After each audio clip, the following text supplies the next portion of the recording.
Done with sports talk worldwide with some news from the world of boxing.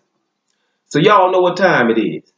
You ain't in a rush to get concussed. Now excuse me, brother been a little bit under the weather. I ain't gonna act like it was a little bit, and still am. So I'm gonna go on, hurry up on this one. Right? I wasn't able to do anything to cover any fights right after the fights and things like that. I know we've had a wonderful weekend of boxing and sports, period. When you're just talking about your girl Naomi Osaka beating Serena Williams in the U.S. Open final, right? Talking about Serena Williams coming off of a pregnancy, making two finals, Grand Slam finals after another. Talking about Wimbledon final, losing to Angelique Kerber, which you can do, and then losing to Naomi Osaka in the U.S. Open final. So kudos to Williams for even being in the finals and having 23 Grand Slams, doing that after pregnancy. Awesome thing. Right around the time I got sick was I was about to do a Juan Del Potro video. Juan Del Potro is somebody who had 3 wrist injuries, right? And still made it to another final. One of the hardcore players that if he didn't get hurt, he would have been in that top 4 in the tennis realm. And I'm talking about Federer, Nadal, Andy Murray, and Novak Djokovic, right? That probably would have been different if this guy, Del Potro, didn't get hurt, have 3 wrist injuries and 3 surgeries. But we're not talking tennis here. But those are huge things in the world of sports, right? But boxing was a very good weekend. You're talking Danny Garcia, Sean Porter, and other things. Heavyweights, Martin versus your boy, Kovnacki, right? Adam Kovnacki. Matter of fact, he won that fight. But we might talk about these things separate. But having said all that, Amir Khan fought too. Samuel Vargas was put down but still won the fight. We know all that, right? We might get to a little bit later. But the fight that I think is the most impressive, right, happened in Croatia. Filip Hrgovic, remember the name, this is only his 6th or 7th fight, stopped Amir Mansour, right, in the 3rd round. Had him down in round 1 or round 2 it was, and finished the fight in round 3.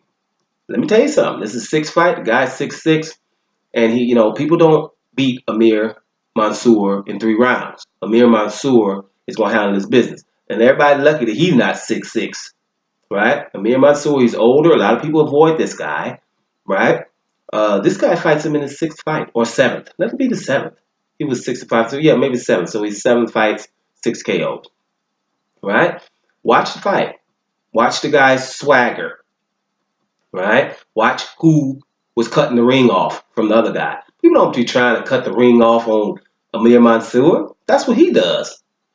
This guy was coming forward, has great reflexes, good foot movement, and a swagger and confidence that you're going to need, right? This guy, I'm just saying this because a lot of people will say, well, this guy didn't fight nobody. This guy fought somebody earlier than this. I don't know if everybody's been fighting Amir Mansour's in their 6th or 7th fight. Nobody. You know what I mean?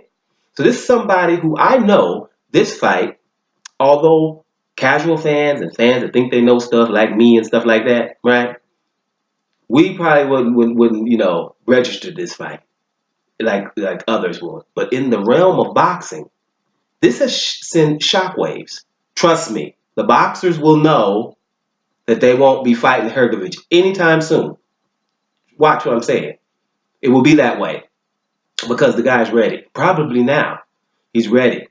And watch the fight and see what I'm talking about. Now I'm going to cough here because I ain't feeling well, so deal with it. Got it? So, now, how's it going to look going forward? I don't know because, like I said, it's going to probably be hard for this guy to get fights because he's definitely talented. Definitely. You see it all in this fight. It was 3 rounds, but he made Mansour be in a passive position. Now, Mansour, after he get hit a few times, it's that dog in him to make. He's going to throw some punches with bad intentions. That's what he's going to do. So, but he did that, and it wasn't working, and he just decided, you know what? He got hit with a rabbit punch and was almost about to say, I'm going to quit here. But the ref was on him. No, right? So he had to fight. But he just realized, you know what? I'm up against it here. I'm about to just leave this one alone. And that's what he did. And this guy here, Hrgovic, keep an eye on him. And like I say, I'm a basketball trainer. So I do understand the Balkan nations, Croatia, Serbia, got great athletes, guys. Doesn't matter what sport. Be careful of these. These guys are great athletes, right? And I know that from basketball because any brothers is playing basketball know the dude says from Yugoslavia, anywhere, from Serbia, Croatia, you're gonna know one thing. First of all, he's gonna be able to shoot, and he's gonna be a decent athlete too, right? Now I'm saying is I know that at the football games, you'll see the High Hitler sign. There's a little racism there, but that don't mean I'm not gonna ignore that to tell you there's some good athletes. And if I couldn't talk about any countries that ain't got no racism going, especially against black people, then I wouldn't be able to talk about any of them, especially America right now. So that, we just got to ignore that. We're talking about boxing and talent. And I've been watching a lot. That fight was the most impressive fight for me on the weekend. And it's going to make a lot of waves in the heavyweight division. Filip Hrgovic. Not bad, boy. Dome Sports Talk. Worldwide. And I'm up out of here, y'all.